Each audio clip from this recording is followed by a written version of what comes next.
Voilà, du coup, je te fais enfin la vidéo pour l'appareil. Donc, je vais te montrer déjà comment ça marche avec les petites roues là, c'est le plus important. Donc, c'est pour choisir le mode d'exposition. Il y a L sur la roue de droite, ça veut dire lock, donc c'est quand il est éteint. Donc là, on prend pas de photo. Après, tu as A sur les deux molettes, ce qui veut dire automatique. Donc, si tu mets A sur la molette ici, qui est la molette de l'ouverture, et A sur la molette ici qui est la molette L de la vitesse, et ben l'appareil va fonctionner automatiquement, tu n'auras rien à faire de plus que composer ton image et appuyer sur le bouton. Mais du coup si tu laisses sur A sur une des molettes et que sur l'autre tu choisis les paramètres, et ben ça sera les modes semi-automatiques. Donc il va utiliser l'ouverture ou la vitesse que tu as choisi et choisir automatiquement le deuxième paramètre lui-même. Moi je te conseille d'utiliser l'appareil comme ça, pour éviter de faire de trop te prendre la tête et puis d'avoir des problèmes d'exposition. Du coup, par exemple, je pourrais choisir ici une ouverture de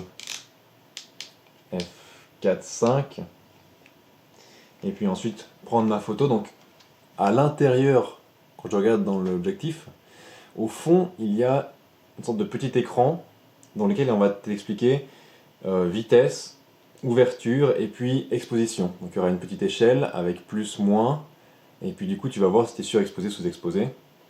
Et puis du coup s'il y a l'ouverture qui clignote, quand tu es en mode A, et ben ça veut dire qu'il y a un problème d'exposition. Parce que là par exemple sur l'intérieur, il y a peu de lumière. Si je me mets à 1 millième de seconde, il va pas réussir à avoir assez de lumière. Donc il va juste clignoter pour me dire que il n'est pas bien exposé. Donc à ce moment-là, je devrais descendre plus bas, genre 1/15e de seconde parce que je suis en intérieur. 1/30e. Et là, il me dit que c'est bon. Donc il faudra juste payer un petit peu attention à ce qu'il y a écrit au fond. Mais du coup, voilà, j'en reviens. Si je viens maintenant sur, par exemple, F8, eh ben, je pourrais prendre une photo, par exemple, de l'extérieur qui est très lumineux et ça fera 1 millième de seconde. Donc voilà. En faisant bien sûr attention que ton objectif, toi, il s'ouvre jusqu'à, c'est écrit ici devant, mais tu le vois pas trop, 4,5, 5,6. Donc ça veut dire que l'ouverture maximale à 80 mm, c'est 4,5 et à 200 mm, c'est 5,6. Donc voilà, ce qu'il y a en dessous, c'est au cas où tu achètes des objectifs qui sont beaucoup plus chers. Parce qu'on verra des ouvertures de. Ou 1,8 des fois, tu peux trouver quand même. Mais en dessous, ouais, tu n'utiliseras quasiment jamais. Et après, il y a le petit bouton ISO encore sur cette roue, qui est au cas où ta pellicule ne peut pas montrer à l'appareil combien d'ISO est là, il faudra régler manuellement.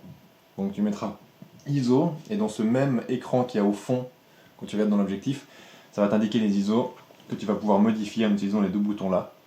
Flèche du haut, flèche du bas pour monter et descendre. Et puis, voilà, pour les petits trous.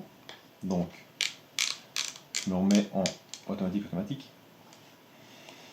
Et puis, il y a encore quelques autres boutons, il y en a 3 là que je vais encore t'expliquer.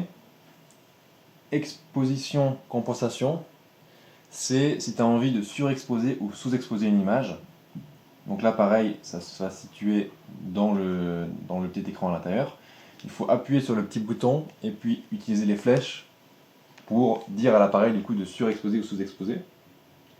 Et du coup, dans cette échelle, tu auras un petit trait qui va se déplacer dans l'échelle plus-moins pour te rappeler que tu es que tu choisis de sur ou sous-exposer. Et ça, c'est par exemple si tu veux, je sais pas, tu as vraiment envie de faire une photo où on peut vraiment voir les silhouettes noires sur un fond de ciel par exemple, sous-exposer de 1 ou 2 stops, ça peut être une bonne idée. Ou bien si tu as vraiment envie de donner cet aspect très très lumineux à une image, par exemple à une photo de plage en soleil, que tu as vraiment envie que ce soit hyper éclairé, et surexposé d'un demi-stop ou d'un stop, ça peut être pas mal. Donc voilà, et ensuite tu as encore deux petits boutons qui sont ici devant. Hop.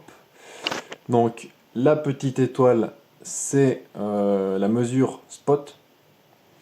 Donc ce que ça veut dire, de façon générale, l'appareil photo il va utiliser la lumière qu'il y a dans tout le cadre de l'image pour choisir ses mesures d'exposition.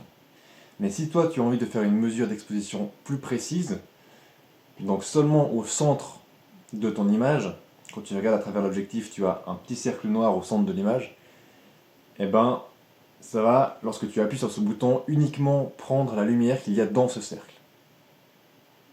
Donc par exemple, tu fais une photo en contre-jour, et tu as absolument envie que ton sujet soit bien éclairé, tu le mets au centre de ce cercle, t'appuies sur la petite étoile, et ensuite, si tu as envie par exemple que ton sujet ne soit pas au centre, tu peux toujours, en maintenant appuyé sur le bouton, recomposer ton image et ensuite prendre la photo.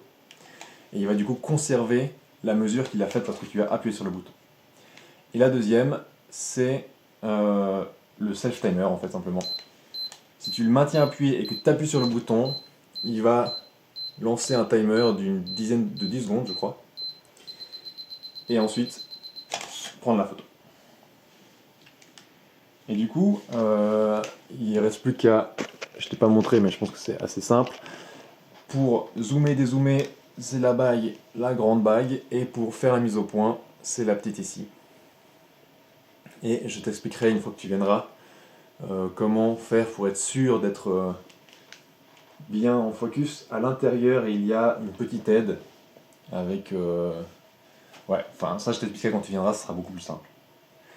Et en description de la vidéo, je vais te mettre le lien vers le manuel d'utilisation. Et comme ça, voilà, s'il y a des trucs qui n'ont pas été très clairs, tu peux toujours retourner voir, et bien sûr, tu pourras me poser des questions quand tu viendras. Et puis, dernière chose, sur les piles, c'est des piles 2CR5, des piles très spéciales, donc c'est pas un cache hein, sur des piles normales ou quoi, c'est une pile comme ça qui est en forme de un peu un U. Ça coûte entre je sais pas, 20 et 40 francs selon la pile que tu achètes, et ça dure en général une vingtaine de pellicules, donc là t'en as pour un moment, elle est neuve. Mais si jamais, voilà, c'est des piles spéciales qui s'achètent, moi j'ai pris ça en ligne sur Digitech. Tu trouves aussi dans des magasins, mais après, ouais, il faut que ce soit un magasin un peu orienté photo déjà quand même. Donc ici à Fribourg, il y a chez Dagli, le cordonnier en face de la Fnac, vers la gare. Voilà, et je te montrerai aussi comment mettre une pellicule quand tu viendras, ce sera peut-être plus simple. Ça tu pourras le faire toi-même une fois. Et puis, sur l'objectif, encore deux boutons, ici, AF, MF. Pour toi, ça n'a aucune importance, c'est vrai que EMF, ça veut dire mise au point manuelle, donc il n'a pas la mise au point automatique. Et puis, si un jour tu achètes un nouvel objectif, pour l'enlever, il faut juste appuyer sur le bouton qu'il y a là, pour pouvoir tourner, et ensuite tu peux enlever l'objectif, et pour le mettre, le point rouge en face du point rouge, et tu tournes. Et après, dès que ça clique, il est mis en place, et c'est bon. Et après, ici, tu as le compteur de prise de vue. Donc ça, c'est simplement, ça te montre combien de photos tu as fait. Donc E, ça veut dire qu'il est vide. Et lorsque tu vas mettre l'objet, enfin la pellicule dedans, il va rembobiner la pellicule et marquer 1. Ce qui veut dire que tu vas t'apprêter à prendre la première photo. Et puis voilà, je crois qu'on a fait le tour. Du coup, en description de nouveau, le manuel d'utilisation. C'est un PDF. Il y a tout qui est expliqué dedans, du coup voilà. Alors, à bientôt, j'espère que ça aura été clair et sinon tu me poseras les questions quoi. Bonne semaine, ciao ciao.